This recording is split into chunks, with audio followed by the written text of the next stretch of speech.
시어머니 행세, 이제 그만하시죠. 저희 가족 아니잖아요. 수진의 말이 제 가슴을 날카롭게 찔렀습니다. 심장이 찢어지는 고통이 온몸을 관통했어요. 손에서 반찬 바구니가 미끄러져 바닥에 떨어졌죠. 김치와 멸치볶음, 지훈이가 좋아하는 장조림이 차가운 대리석 바닥에 흩어졌습니다. 하지만 그것보다 더 처참하게 흩어진 건 제 마음이었어요. 30년 동안 정성으로 키운 아들의 집에서 버림받는 느낌이었죠. 저는 시장에서 반찬 가게를 운영하는 정순자입니다. 남편이 세상 떠나고 혼자서 지훈이를 키웠어요. 비록 피는 섞이지 않았지만 30년을 한결같이 내 전부였던 아들이죠. 대기업 과장이 된 자랑스러운 아들을 위해 매주 정성껏 반찬을 싸들고 방문했습니다. 그 아이의 얼굴만 봐도 가슴이 뭉클해지는 어머니의 마음으로 살아왔어요. 입양한 지훈이가 자라는 모습을 보며 행복했죠. 학교 운동회에서 달리는 모습, 대학 합격 소식을 들었을 때의 기쁨, 첫 직장에 입사했을 때의 자랑스러움, 모든 순간이 제 인생의 보물이었습니다. 남편이 갑자기 돌아가셨을 때도 지훈이가 있어 버틸 수 있었어요. 그 아이를 위해 더 강해져야 한다는 생각으로 하루하루를 견뎌냈죠. 시장에서 반찬 가게를 시작한 것도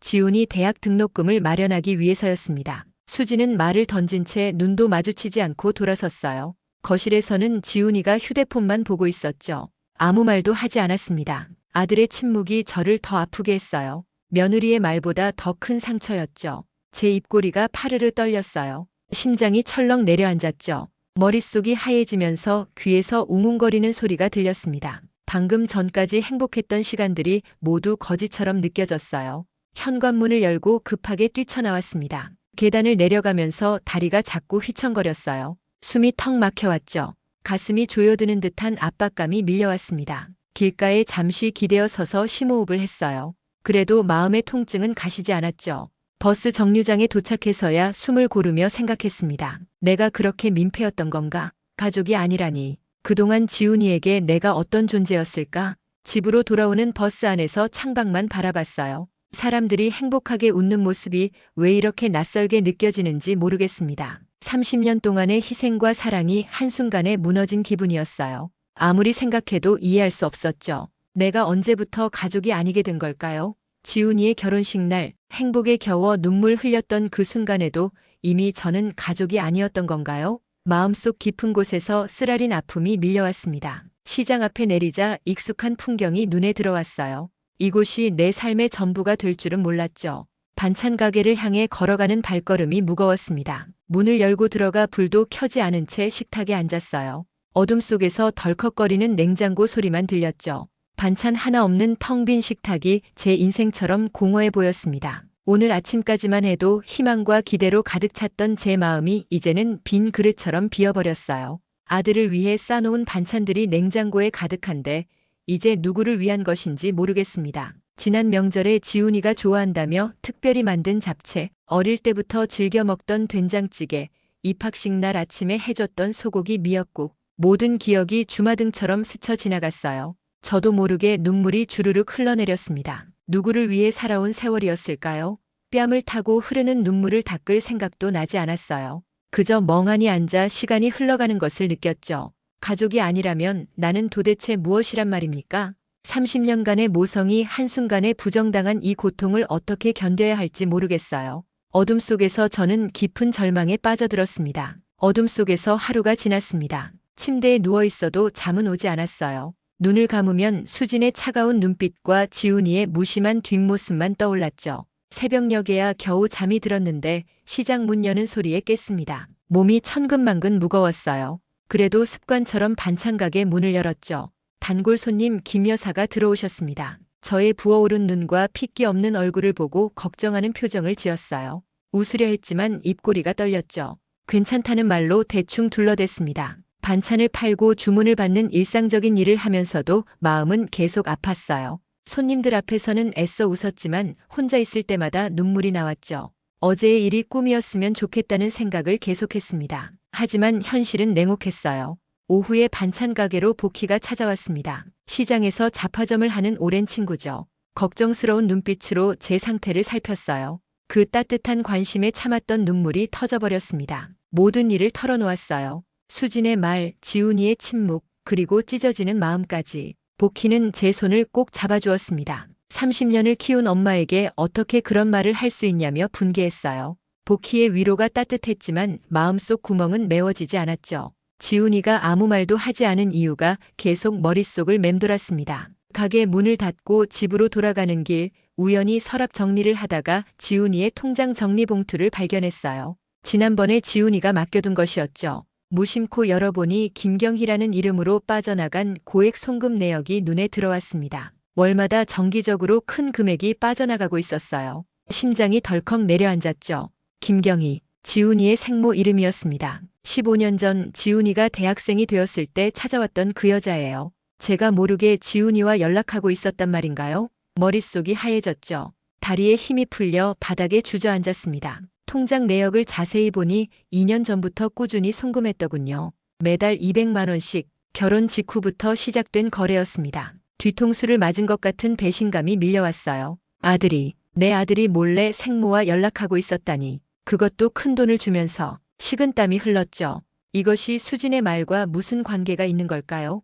혹시 생모를 만나는 것이 내가 가족이 아니라는 말과 연결되는 건가요? 머릿속에 1000가지 생각이 스쳐 지나갔어요. 지훈이에게 당장 물어보고 싶었지만 다리가 떨려 일어날 수 없었습니다. 떨리는 손으로 휴대폰을 꺼내 지훈이에게 전화를 걸었어요. 신호음이 길게 울렸지만 받지 않았죠. 문자도 보냈습니다. 하지만 답장은 오지 않았어요. 밤새도록 핸드폰만 바라보며 답장을 기다렸지만 한 줄의 메시지도 오지 않았습니다. 그날 밤 저는 잠들지 못했어요. 30년간의 믿음이 무너지는 소리가 들리는 것 같았죠. 어둠 속에서 생각이 꼬리에 꼬리를 물었습니다. 지훈이는 왜 생모에게 돈을 보내고 있는 걸까요?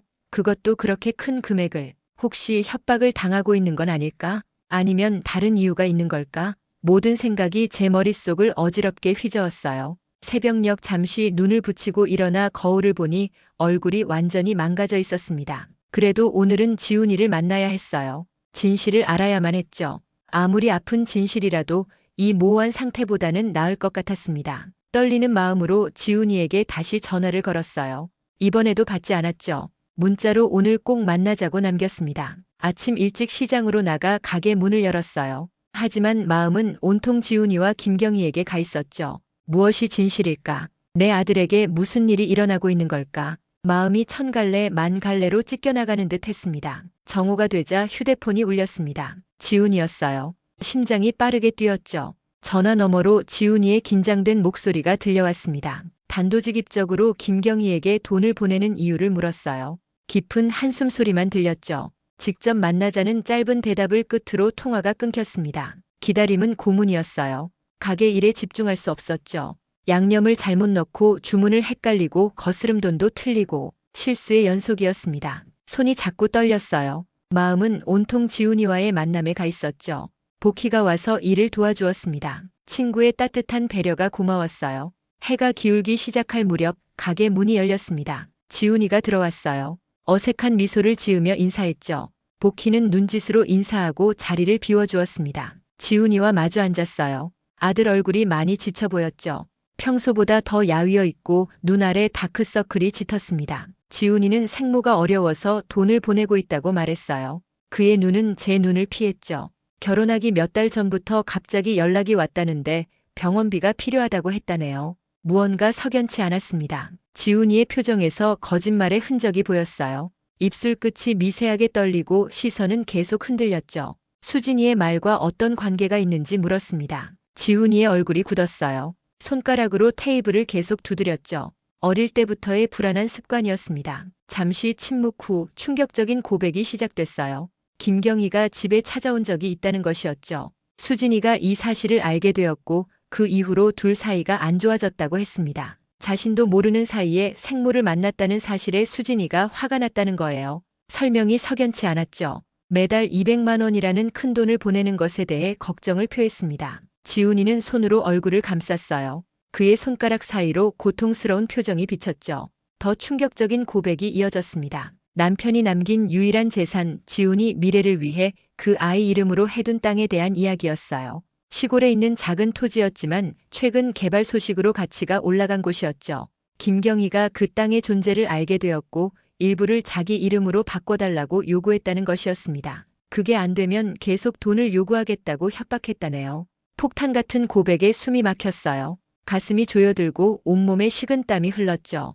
왜 말하지 않았냐고 물었습니다. 엄마를 믿지 못했냐고 따졌어요. 배신감이 밀려왔죠. 지훈이는 고개를 숙였습니다. 엄마가 상처받을까봐, 그리고 수진이도 그 땅에 대해 알게 되면서 부담을 느꼈다고 했어요. 집 대출도 있다고 했죠. 마음이 복잡했습니다. 생모의 협박, 아들의 비밀, 며느리의 냉대, 모든 것이 한꺼번에 밀려왔어요. 가슴 속에서 분노와 서운함, 배신감이 소용돌이쳤죠. 30년을 키운 아들이, 가장 소중한 내 아들이 나를 믿지 못하고 혼자 끙끙 앓고 있었다니. 갑자기 결심이 섰습니다. 변호사를 만나 그 땅을 다시 내 이름으로 돌리겠다고 단호하게 말했어요. 지훈이는 놀란 표정을 지었죠. 그의 눈이 커졌습니다. 뭐라고 말하려는 듯 했지만 제가 손을 들어 제지했어요. 이제는 내 삶을 살아야겠다고 30년 동안 지훈이에게 모든 걸 줬으니 이제는 내 차례라고 말했습니다. 목소리가 떨렸지만 마음은 확고했어요.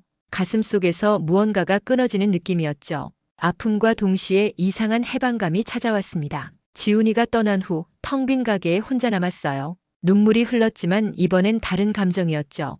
분노, 결심, 그리고 조금의 해방감이 함께 왔습니다. 창밖으로 보이는 노을이 붉게 타오르는 모습이 제 마음과 닮아 있었어요. 불타는 노을처럼 저도 새롭게 타오를 준비가 되어 있었죠. 다음 날 아침 결심을 행동으로 옮겼습니다. 일찍 일어나 변호사 사무실을 찾아갔어요. 주변 시장 상인들이 자주 찾는 이 변호사는 저를 알아보고 반갑게 맞이했죠. 토지 소유권에 관한 상담을 하고 싶다고 말했습니다. 변호사 앞에 앉아 모든 이야기를 털어놓았어요. 남편이 남긴 땅을 지훈이 이름으로 해두었던 일, 그리고 최근 알게 된 지훈이와 생모의 거래 시도까지. 말을 마치자 변호사는 심각한 표정을 지었죠. 땅을 다시 제 이름으로 가져오려면 지훈이의 동의가 필요하다는 설명을 들었습니다. 가장 좋은 방법은 지훈이와 원만하게 합의하는 것이라 했어요.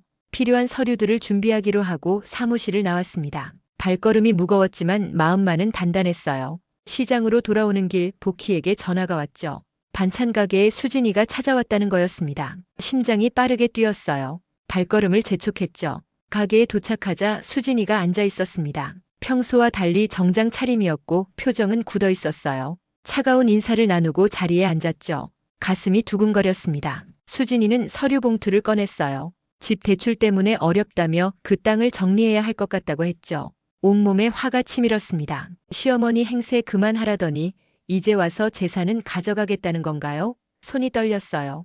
그 땅은 제가 준 것이며 김경희에게 넘기려는 계획도 알고 있다고 단호하게 말했죠. 수진의 얼굴이 창백해졌습니다. 집 대출금을 갚아야 해서 팔려는 것이라고 말을 더듬었어요. 갑자기 의심이 들었죠. 혹시 김경희와 지훈이의 관계를 모르는 건가? 아니면 알면서도 모른 척하는 건가? 지훈이가 생모에게 돈 보내는 사실을 아는지 직접 물었습니다. 수진의 표정이 변했어요. 눈이 커지고 입술이 떨렸죠. 진짜 모르는 것 같았습니다. 상황이 더 복잡해졌어요. 지훈이가 2년 동안 생모에게 매달 200만 원씩 보냈다는 사실, 그리고 그 땅을 생모 이름으로 이전하려 했다는 의혹까지 모두 설명했습니다. 수진의 얼굴이 점점 일그러졌어요. 눈물이 고였죠. 돈이 부족하다는 지훈의 말에 자신이 대출까지 더 받았다고 했습니다. 수진의 말에 마음이 복잡해졌어요. 지훈이가 아내에게도 사실을 숨겼다니. 수진이 갑자기 일어났죠. 황급히 가게를 나갔습니다. 얼굴이 하얗게 질려 있었어요. 뭔가 큰일이 일어날 것 같은 불안감이 밀려왔죠. 저녁 지훈이에게 전화가 왔습니다. 수진이가 집을 나갔다는 떨리는 목소리였어요. 가슴이 철렁 내려앉았죠. 모든 일이 제 탓인 것 같았습니다. 하지만 동시에 진실은 언젠가 드러나게 마련이라는 생각도 들었어요.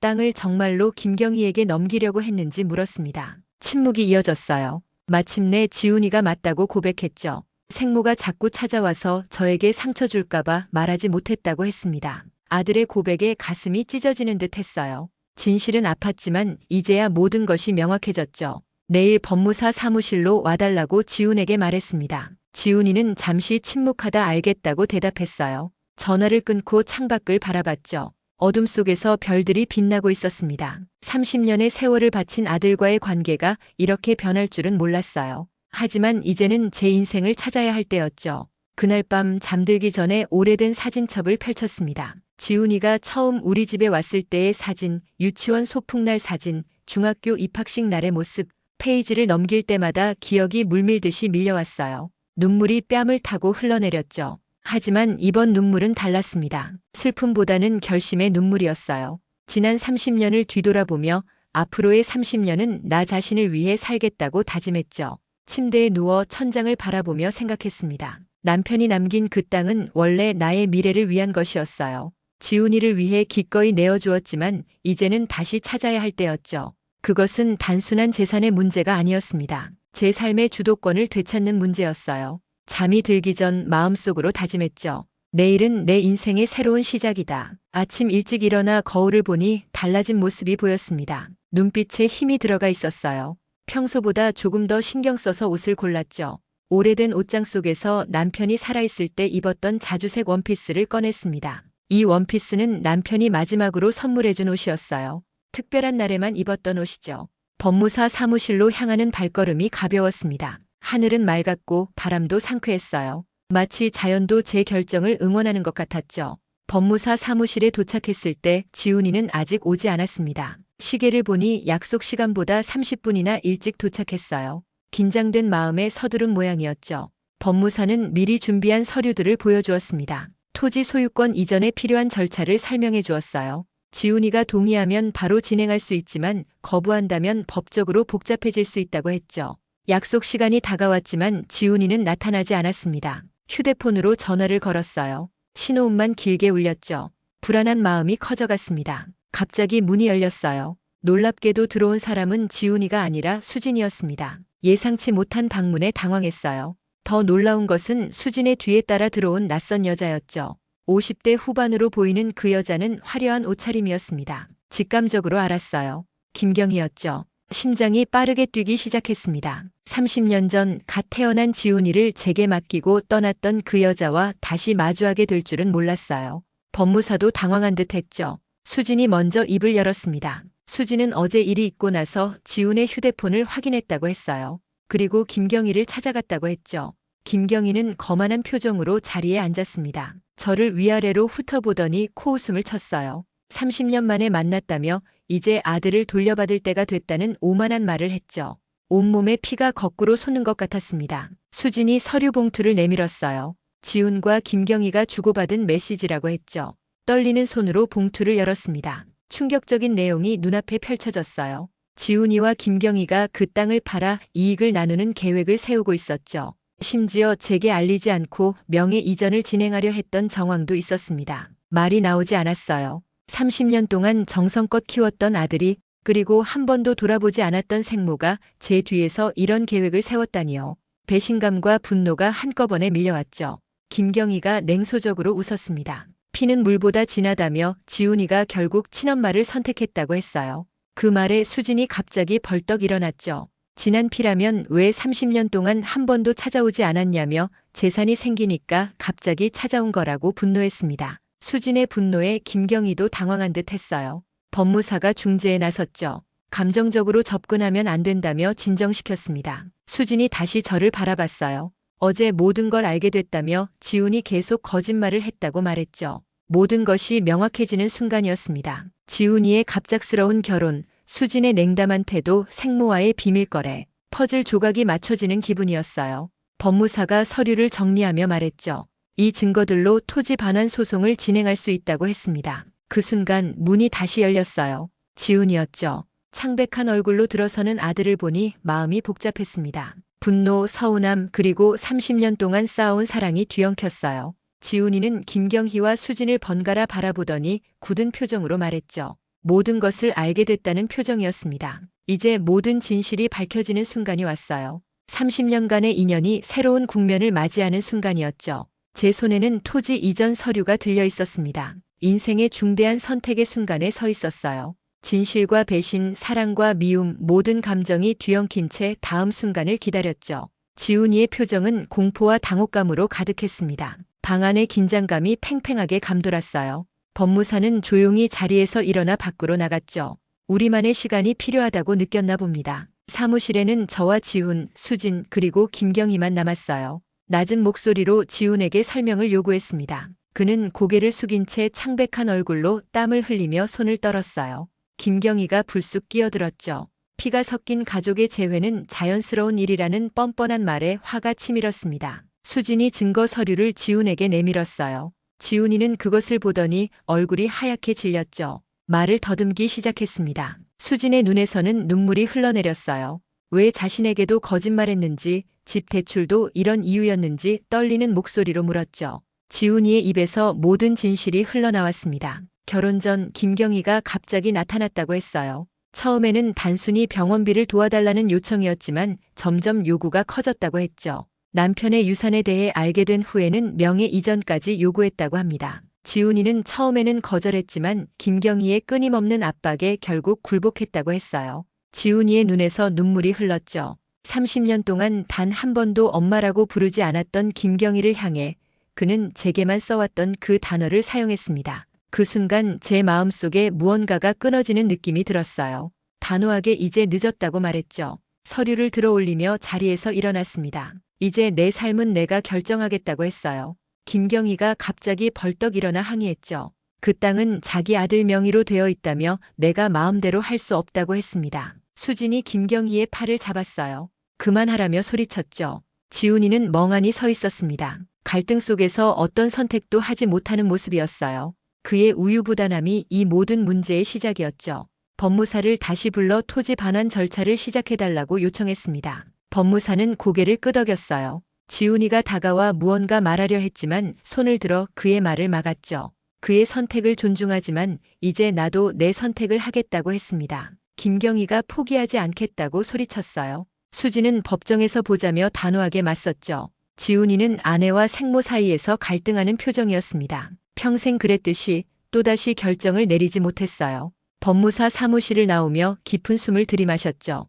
맑은 하늘이 제 눈에 들어왔습니다. 30년 만에 처음으로 진정한 자유를 느꼈어요. 비록 아들을 잃은 아픔은 컸지만 제 인생을 되찾는 시작이었죠. 시장으로 돌아와 복희에게 모든 일을 털어놓았습니다. 복희는 제 손을 꼭 잡아주었어요. 너무 힘들었겠지만 내 선택이 맞으니 이제는 나 자신을 위해 살아야 한다고 말해주었죠. 그 말에 위안을 받았습니다. 그날 밤 오랜만에 편안한 잠을 잤어요. 꿈에서 남편을 만났죠. 웃으며 저를 바라보던 남편이 이제 내 인생을 살라고 말했습니다. 잠에서 깨어났을 때 얼굴에는 눈물이 흘러내리고 있었어요. 하지만 그것은 슬픔의 눈물이 아니었죠. 새로운 시작을 알리는 눈물이었습니다. 다음 날 변호사에게서 전화가 왔어요. 지훈이가 토지 반환에 동의했다는 소식이었죠. 수진의 설득이 있었던 모양이었습니다. 변호사는 빠르게 절차를 진행하겠다고 했어요. 한편으로는 안도감이 들었죠. 법적 분쟁까지 가지 않게 되어 다행이라는 생각이 들었습니다.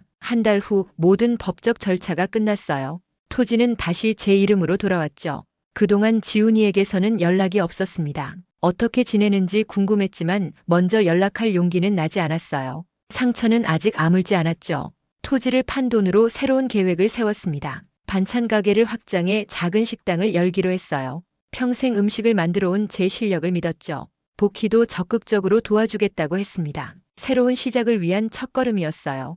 토지를 판 돈으로 시장 근처에 작은 식당을 열었습니다. 순자의 밥상이라는 이름의 소박한 식당이었어요. 간판을 걸던 날 가슴이 벅차올랐죠. 드디어 저만의 공간이 생겼다는 기쁨이 밀려왔습니다. 복희와 시장 상인들이 축하해주러 왔어요. 작은 화분들과 떡을 들고 와서 새 출발을 응원해 주었죠. 식당 내부는 아담했지만 따뜻한 느낌이었습니다. 편안한 분위기에 테이블 10개와 옛날 사진들로 장식한 벽이 있었어요. 남편과 함께 찍은 사진, 시장의 옛 모습을 담은 사진들이 걸려 있었죠. 그러나 지훈이의 사진은 걸지 않았습니다. 아직은 그럴 마음의 준비가 되지 않았어요. 개업 첫날은 기대 이상으로 성공적이었죠. 단골 손님들이 찾아와 줬고 입소문을 듣고 온 새로운 손님들도 있었습니다. 저의 손맛이 담긴 음식들은 금세 인기를 얻었어요. 특히 30년 동안 완성해온 된장찌개 맛을 칭찬하는 손님들이 많았죠. 일주일이 지나고 식당은 점점 자리를 잡아갔습니다.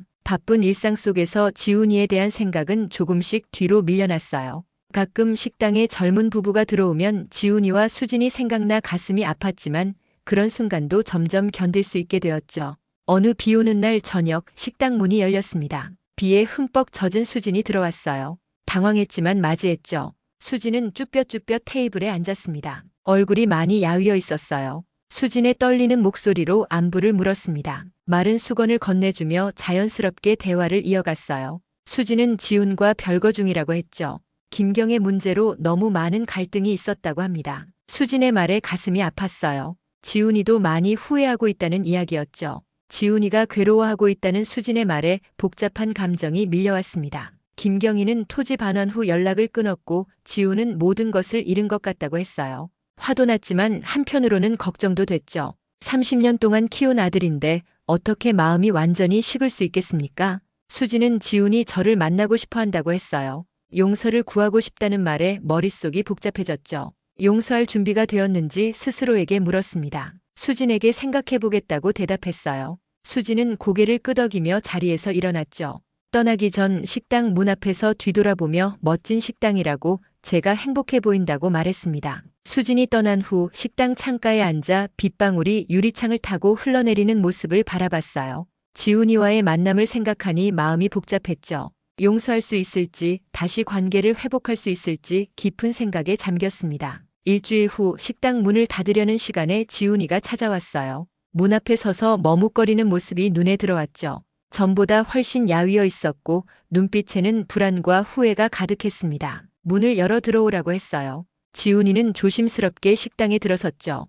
테이블에 앉아 오랫동안 말없이 서로를 바라봤습니다. 지훈이의 눈에 눈물이 고였어요. 떨리는 목소리로 미안하다며 자신이 어리석었다고 말했죠. 아들의 사과를 들으며 마음 한구석이 무너져 내렸습니다. 분노와 배신감은 여전했지만 30년 동안 쌓아온 모성애는 그렇게 쉽게 사라지지 않았어요. 하지만 예전과 같은 관계로 돌아갈 수는 없다는 것도 분명했죠. 지훈의 선택을 이해하지만 저를 속인 것은 용서하기 어렵다고 솔직하게 말했습니다. 지훈이는 고개를 끄덕이며 자신의 잘못을 인정했어요. 다시 기회를 달라는 간절한 눈빛이 마음을 흔들었죠. 하지만 쉽게 대답할 수 없었습니다. 시간이 필요했어요. 천천히 생각해보자고 최대한 차분하게 대답했죠. 지훈이는 고개를 끄덕였습니다. 조금의 희망이라도 생긴 것에 안도하는 표정이었어요. 헤어지기 전 지훈이는 식당을 둘러보며 제가 꿈을 이루었다고 말했죠. 지훈이가 떠난 후 식당 불을 끄고 집으로 향했습니다. 밤하늘의 별들이 유독 밝게 빛나고 있었어요.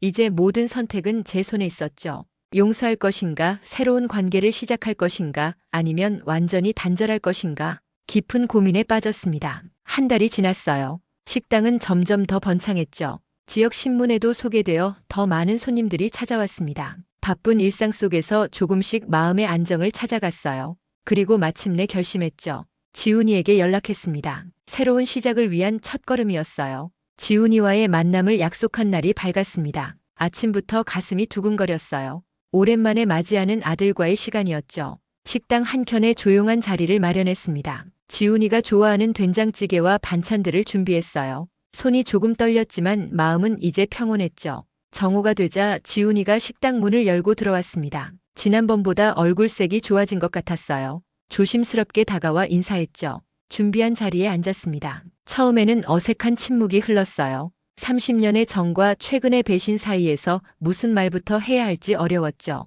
지훈이가 먼저 입을 열었습니다. 김경희와 모든 연락을 끊었다고 했어요. 토지 반환 이후 김경희는 다시 연락하지 않았다고 했죠. 진짜 원했던 건 돈뿐이었던 모양이라고 말했습니다. 그제야 깨달았다는 듯한 표정이었어요. 묵묵히 이야기를 들었죠. 물어보고 싶은 것이 많았지만 서두르지 않기로 했습니다. 지훈이는 수진과 화해하려고 노력 중이라고 했어요. 둘 다 많이 상처받았지만 다시 시작해보기로 했다고 했죠. 그 말에 안도감이 들었습니다. 적어도 그들의 관계는 회복될 수 있을 것 같았어요. 준비한 음식을 내놓았습니다. 지훈이는 오랜만에 먹는 제 음식에 눈시울을 붉혔어요. 어릴 적 기억이 떠오른다며 숟가락을 들었죠. 묵묵히 식사를 하는 동안 지난 시간들이 주마등처럼 스쳐 지나갔습니다. 기쁨과 슬픔, 행복과 아픔이 뒤섞인 30년의 세월이었어요. 식사를 마치고 차를 마시며 본격적인 대화를 나눴습니다. 지훈이에게 앞으로 어떻게 지낼 것인지 물었어요. 그는 회사를 그만두고 새로운 일을 시작하려 한다고 했죠. 이제는 더 정직하게, 더 바르게 살고 싶다고 말했습니다. 그 말에 작은 희망이 생겼어요. 지훈아, 엄마도 많이 생각했어. 우리 관계가 예전 같지는 않겠지만 새롭게 시작할 수는 있을 것 같아. 조심스럽게 말했습니다. 지훈이의 눈에 눈물이 고였어요. 그는 고개를 끄덕였죠. 더 이상의 말은 필요하지 않았습니다. 서로의 마음을 알게 된 순간이었어요. 헤어지기 전 지훈이에게 다음 주 일요일에 수진과 함께 식사하러 오라고 했습니다. 새로운 시작을 위한 자리를 마련하고 싶었어요. 지훈이는 기쁜 마음으로 약속했죠. 식당 문을 나서는 그의 뒷모습이 예전보다 더 단단해 보였습니다. 그날 밤 가게 문을 닫고 집으로 돌아가는 길에 문득 하늘을 올려다봤습니다. 별들이 유난히 밝게 빛나고 있었어요. 마음이 평온해졌죠. 이제야 진정으로 저를 위한 삶을 살고 있다는 느낌이 들었습니다. 용서는 상대방을 위한 것이 아니라 나 자신을 위한 것임을 깨달았어요. 다음 주 일요일 지훈이와 수진이 약속대로 찾아왔습니다. 둘 다 밝은 표정이었어요. 수진은 특별히 꾸민 듯 했죠. 반갑게 맞이했습니다. 식당은 일요일이라 쉬는 날이었기에 세 사람만을 위한 특별한 시간이었어요. 정성껏 준비한 음식을 나눠 먹으며 서로의 근황을 이야기했습니다. 수진은 새로운 직장을 구했다고 했어요. 지훈이는 작은 카페를 열 계획이라고 했죠. 모두 새로운 시작을 앞두고 있었습니다. 화기애애한 분위기 속에서 식사를 마쳤어요. 식사 후 지훈이가 작은 선물 상자를 내밀었습니다. 조심스럽게 열어보니 작은 은팔찌가 들어있었어요. 엄마, 이건 제가 첫 월급 받았을 때 사려고 했던 건데 그때는 용기가 없어서 못 드렸어요. 이제라도 받아주세요. 지훈이의 진심 어린 선물에 마음이 따뜻해졌죠. 팔찌를 손목에 차고 지훈이와 수진을 바라봤습니다. 지난날의 아픔은 여전히 가슴 한편에 남아있지만 이제는 그것과 함께 살아갈 수 있을 것 같았어요. 완벽한 용서는 아니었지만 새로운 관계의 시작이었죠. 시간이 흘러 식당은 지역의 명소가 되었습니다. 순자의 밥상은 이제 많은 사람들이 찾는 맛집이 되었어요. 지훈이와 수진도 근처에 작은 카페를 열었죠. 가끔 서로의 가게를 방문하며 새로운 관계를 쌓아갔습니다. 인생이란 참 이상한 여정이에요. 아픔과 기쁨, 배신과 용서가 뒤섞인 길이죠. 하지만 그 길을 걸으며 깨달았습니다. 진정한 행복은 자신을 위한 삶을 사는 것에서 온다는 것을요. 30년을 남을 위해 살았다면 이제는 나를 위한 삶을 살아갈 차례입니다. 여러분도 자신의 삶을 소중히 여기셨으면 해요. 늘 다른 사람을 위해 희생하기보다 자신의 행복도 챙기는 지혜로운 삶을 사시길 바랍니다. 이 이야기가 여러분께 작은 위로와 용기가 되었길 바라며 오늘도 행복한 하루 보내세요. 구독과 좋아요, 알림 설정도 잊지 마시고 다음 영상에서 또 만나요.